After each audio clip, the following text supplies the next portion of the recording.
blood and life of the organization. Every single one of them in front of your screen is a super rock star.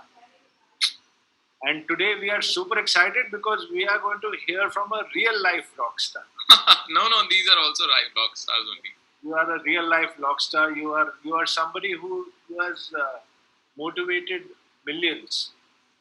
All right, Avinash is on spotlight now, and let's start this wonderful session.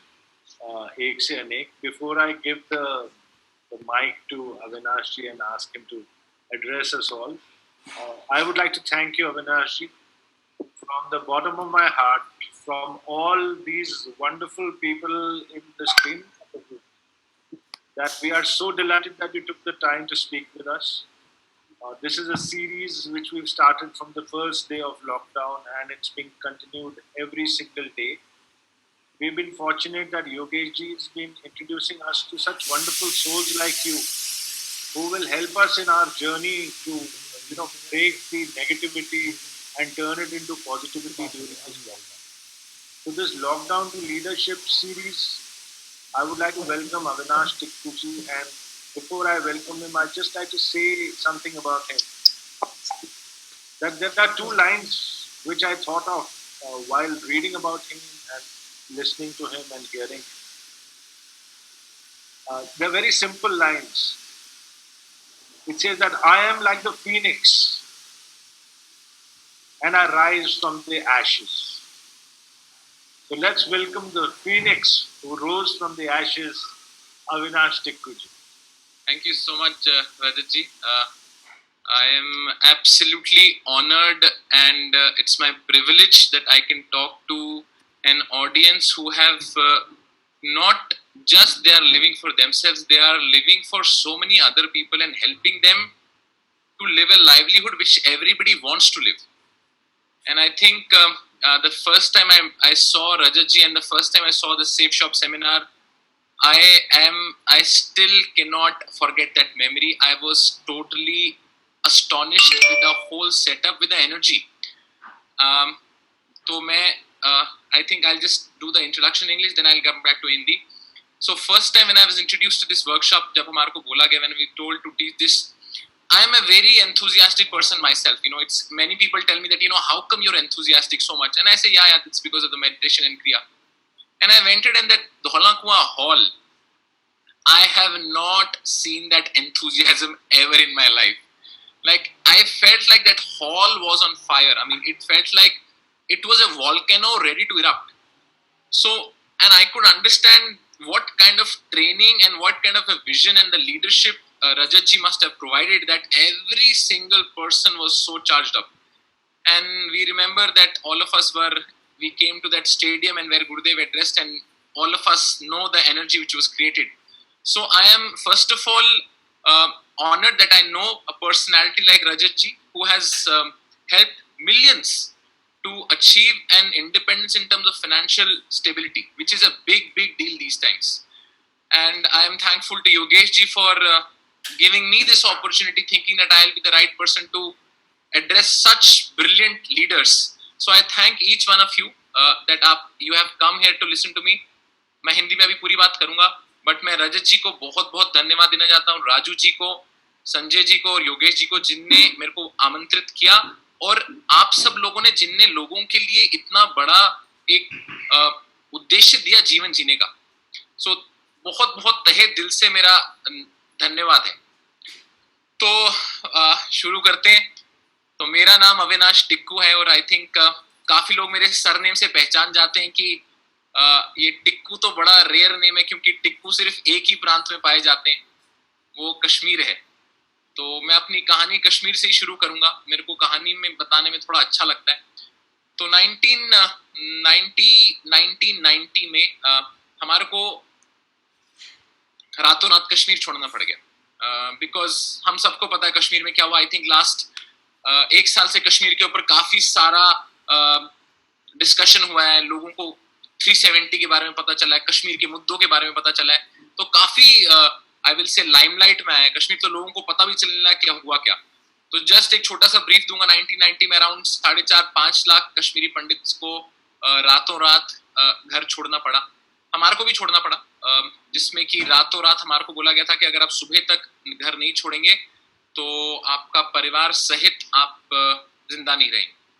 और हमारे दो बहुत ही विशाल, बहुत ही बड़े दो घर थे, काफी जमीन थी, और रातों रात एक ट्रक के अंदर सामान उठाया और हम पहुंच गए। मैं तब छोटा था, मैं तब 7-8 साल का था। और चंडीगढ़ में बाकी पढ़ाई शुरू हुई, स्कूलिंग हुई। फिर उसके बाद मैं बॉम्बे इंजीनियरिंग करने आया, और इंजीनियरिंग के दौरान क्योंकि बॉम्बे में था और बॉलीवुड से थोड़ा इंस्पायर्ड भी था, तो कभी मॉडलिंग कर लेता था। स्पोर्ट्स में बहुत रुचि थी, कॉलेज के लिए क्रिकेट का कैप्टन भी था, बास्केटबॉल का भी कैप्टन था। और पढ़ाई को छोड़ के सारी उन चीजों में आगे रहता था। पढ़ाई वो ऐसी चीज थी जिसमें मैं थोड़ा पीछे रहा करता था। हर एग्जाम में पास होना थोड़ा मुश्किल ही लगता था, क्योंकि बाकी सारी चीजों में इतनी रुचि थी, मुझे लगता था खेल लेंगे।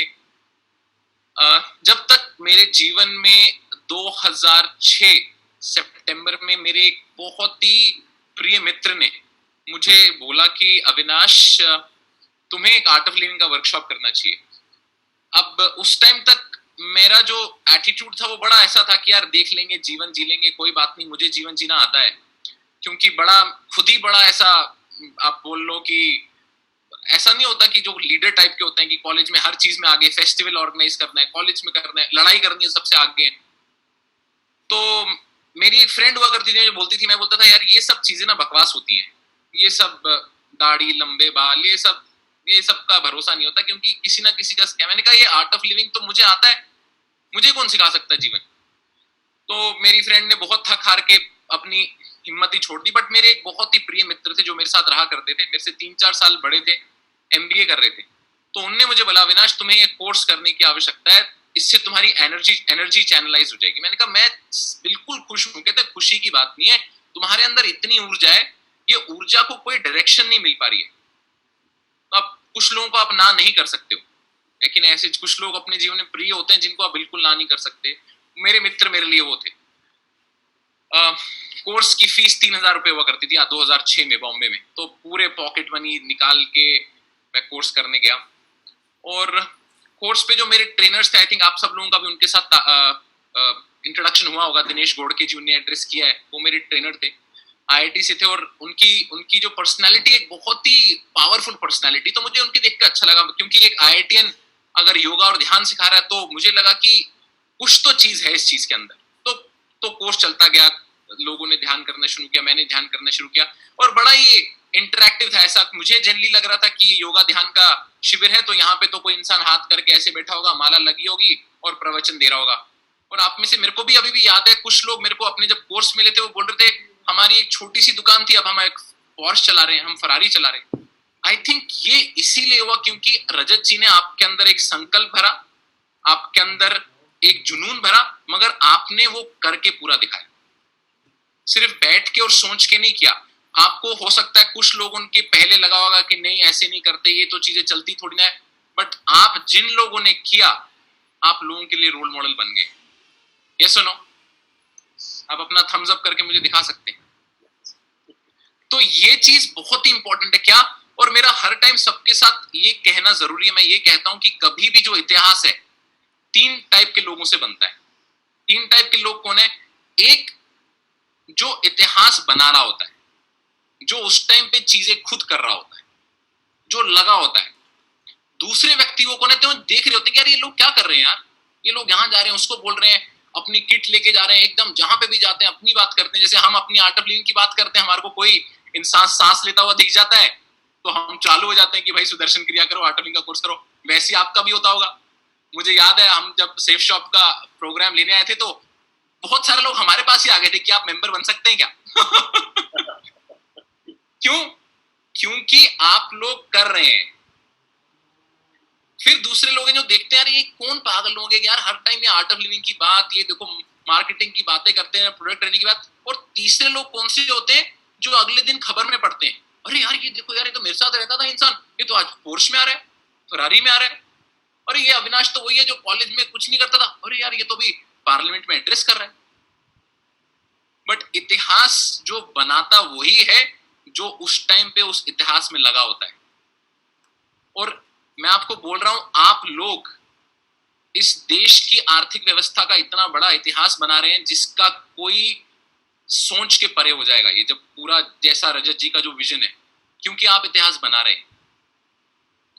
अब मैं आपको बोलूं कि इसमें एडिशन क्या किया जा सकते हैं, आपके पास संकल्प शक्ति है, आपके पास कार्य शक्ति है, बट अगर हम अपने जीवन में, मैं हर टाइम ये बोल रहा हूं, क्योंकि अगर आप देखेंगे ये जो समय अभी आ रहा है, ये ऐसा समय आ रहा है कि हम सब लोग काम करने वाले लोग हैं, और सडनली क्या हो गया, सबको घर में बैठना पड़ गया।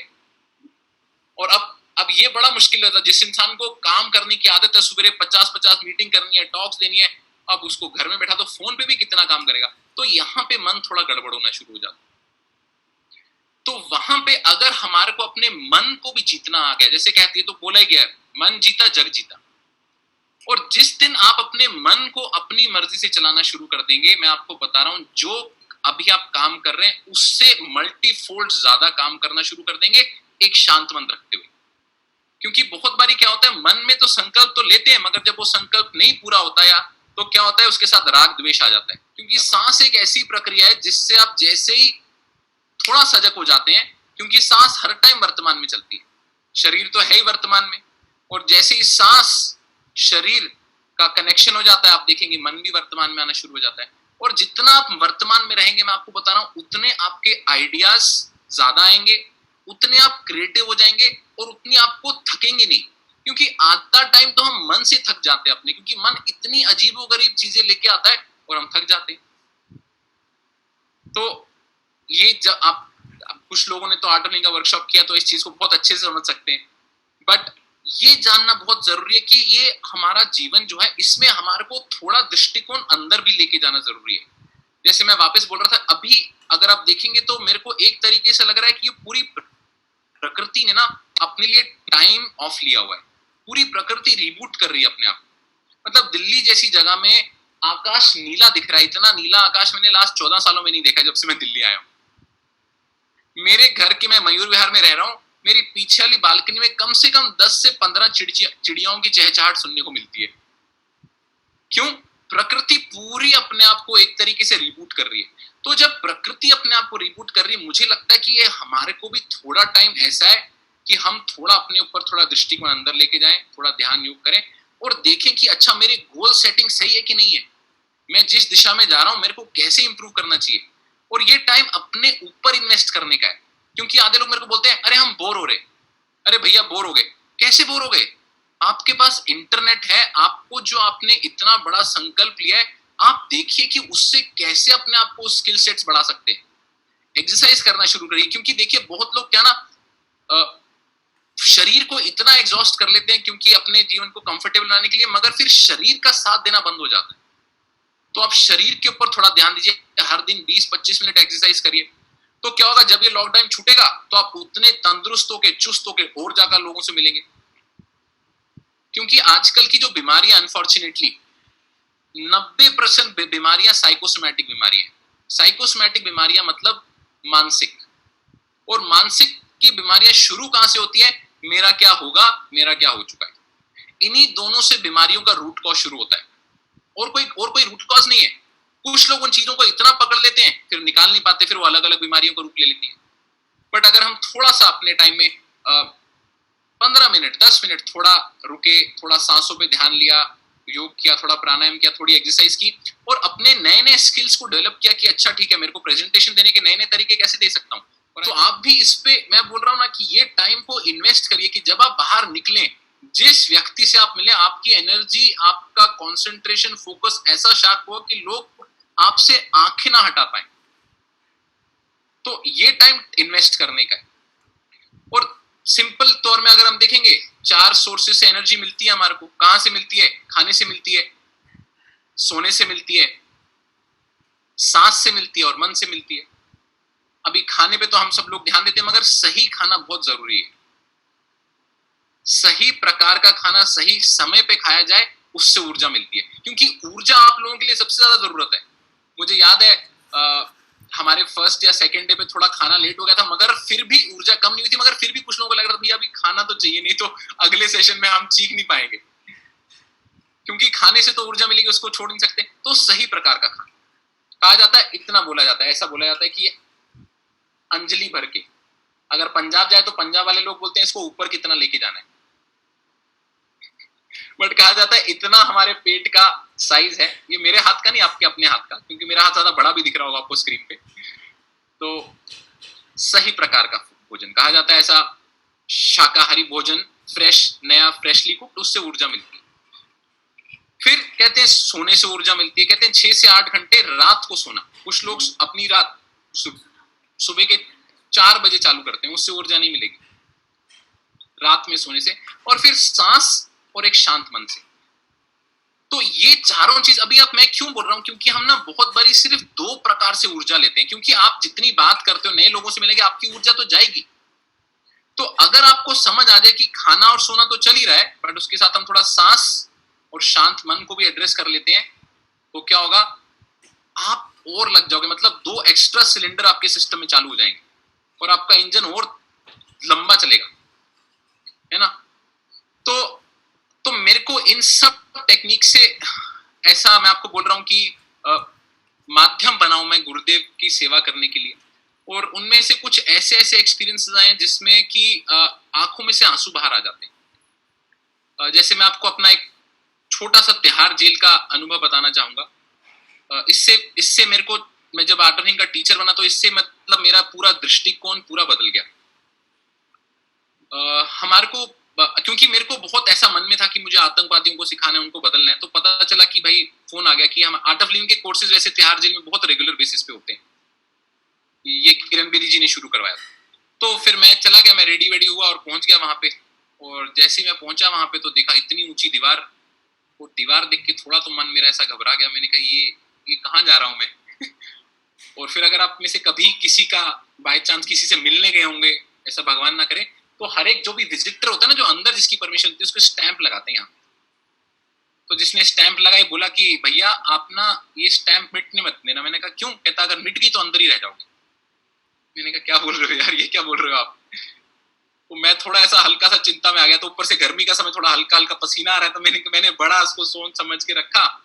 अब मैं अंदर चला गया।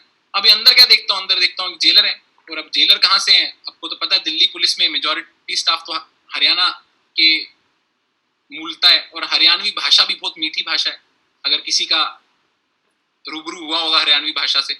अब वो जेलर ने अपनी नाइट ड्यूटी करी हुई थी पूरी। अब वो सुबह के टाइम थोड़ा इरिटेटेड था। वो उसकी भाषा आप समझ लीजिए कितनी मीठी हुई होगी। उसने मुझे बोला, तो अरे तुम कहाँ आ गए, यहाँ पे क्या कर रहे हो, इनका क्या होने वाला। तो मैं थोड़ा रुक गया। मैंने कहा ये, मैं तो बड़ा एंथुजियाज्म लेके अंदर गया था, इतने एंथुजियाज्म कम कर रहे हैं। तो मैं 5 मिनट आंखें बंद करके बैठ गया। तो मैंने बोला आप मुझे बस बता दीजिएगा कब वर्कशॉप शुरू करना है। तो उन्होंने बड़ा ऐसा डिमोटिवेट किया, इनका कुछ नहीं हो सकता है, तो कहीं के लोग, कुछ नहीं होता इनका। तो फिर मैं अंदर गया। मैंने बोला कहाँ पे, तो उन्होंने बोला कि ग्राउंड में ना अभी आ जाएंगे लोग। तो ग्राउंड में मैं क्या देखता हूँ, 250 लोग ऐसा भाग रहे हैं इधर उधर। तो मैंने सबकी तरफ नजर डाली। तो मैंने बोला कि ये इनकी हथकड़ियां कहाँ हैं। कह रहे सर कोई चिंता मत करो, ये सब फर्स्ट टाइमर्स हैं, ये कुछ नहीं करेंगे। मैंने कहा सर 250 लोग हैं, अगर इनको किसी को भी मेरी बाई चांस कोई भी बात पसंद नहीं आई तो मेरा काम खराब हो जाए। कह रहे आप चिंता मत करिए। मैं शुरू हो गया। मैंने कहा चलो भाई हम तो अपना पूरा इतना योगदान, क्या करूं इन लोगों का मन जीतने के लिए। बट एक चीज मेरे एडवांटेज में क्या आ गई थी, क्योंकि उनको ना ये देख के अच्छा लग रहा था कि ये इंसान पढ़ा लिखा लग रहा है, अच्छा है, बात भी सही कर रहा है, और इसको हमारे से कोई मतलब इसको कोई पर्सनल बेनिफिट नहीं है।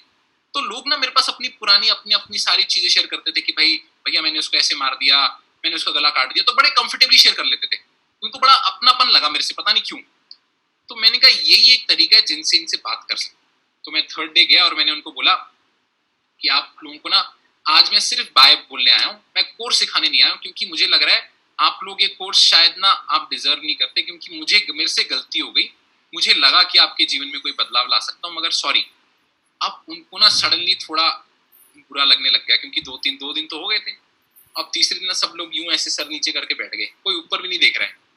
अब जैसे मुझे लगा कि ये बात फिट हो गई है, तो मैंने और बड़े बड़े वोल्टेज वाले वर्ड्स की, मैंने तो गलती कर दी। पूरा इमोशनल, जो सास बहू वाले सीरियल्स में होता है ना, वैसे पूरे बड़े बड़े डायलॉग जो मम्मी हमारे को मारती है, वो दिन ही कौन सा था टाइप्स के डायलॉग। तो मैं भी यूं दे जा रहा हूँ एक डायलॉग। तो अब जैसी डायलॉग, तो एक इंसान ने अपना हाथ यूं खड़ा कर दिया, बोलता है मेरी बात सुनो। मैंने बोला हाँ जी। कह रहे आप कोर्स सिखाएंगे। मुझे लगा, मेरे को लग रहा है मैंने कोई गलती कर दी, मर गया क्योंकि जिस कॉन्फिडेंस से उसने बोला, कह रहा आज कोई आंख नहीं खोलेगा। मैंने कहा ऐसे कैसे नहीं खोलेगा? तो वो घुमा सबकी तरफ और ऐसे उसने उंगली उठाई और बोला, आज अगर किसी ने आंख खोली सबकी आंखें नोच लूंगा। तो ये वहां का लीडर था। तो मेरे को लगा काम हो गया। कहता मर्द की जबान है, कोई आंख नहीं खोलेगा आज। मैंने कहा चलो ठीक है। और उस दिन कोई इंसान ने आंख नहीं खोली। सब लोगों ने अपनी जो हमारी सांसों की प्रक्रिया थी पूरी बढ़िया सी की, और जैसी प्रक्रिया खत्म हुई सब ने आंख खोल के मेरे भीड़ लग गई। कह रहे भैया ये तो बहुत अच्छा हो गया, मन इतना शांत हो गया, बहुत अच्छा लग रहा है, आपने कल क्यों नहीं करवाया? मैंने कहा कल क्यों नहीं करवाया? कल ने तो तुमने मेरे को डिप्रेशन में डाल दिया था। और करते करते प्रोग्राम पूरा कंप्लीट हुआ। और मैंने लास्ट डे पे उनसे जेनली पूछा, मैंने जेलर को बोल के रखा था कि आप ना एक काम करिए, आज थोड़ा ऐसा कुछ मीठा बना दीजिए और मैं सबको खुद सर्व करना चाहता हूं। और फिर मैंने उससे सर्व करना शुरू किया और आप मानेंगे नहीं, 250 में से 200 लोग ना, कोई पैर छू रहा था, कोई गले मिल रहा था और सबकी आंखों में आंसू। और मैंने उनसे पूछा था कि कितने लोग हेल्प करेंगे मेरी बाहर जाने में, अगर कभी आप छूटे तो आप इस ज्ञान को फैलाना चाहेंगे। तो 50-60 लोगों ने मुझे घेर लिया और बोले भैया आपको बताओ क्या हेल्प चाहिए। मैंने कहा मतलब लोगों को। कहता विदेश जाते हो? मैंने कहा हाँ जी जाते हैं।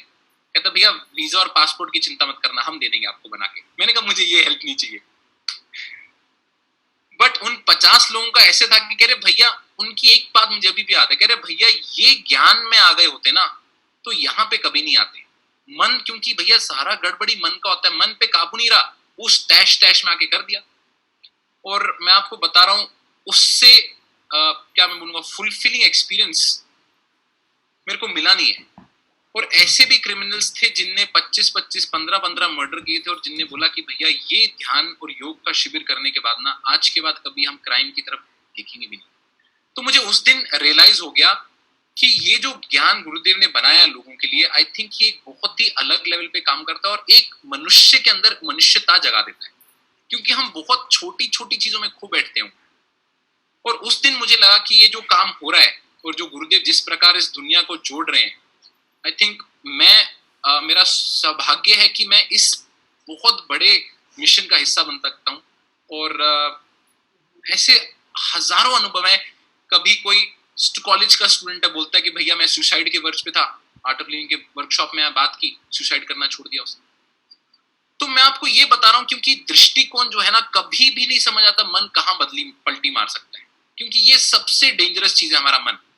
या तो हमारा सबसे अच्छा फ्रेंड रह सकता है या सबसे बड़ा दुश्मन रह सकता है, ये हमारे ऊपर है। बट आप लकी हैं कि आपके पास रजत जी और राजू जी का नॉन स्टॉप निर्देशन रहता है ताकि आप अपने पाथ पे चलते रहें। बट रजत जी का तो प्लान है ही आगे आके। बट इस टाइम को आप बिल्कुल भी वेस्ट मत करिए।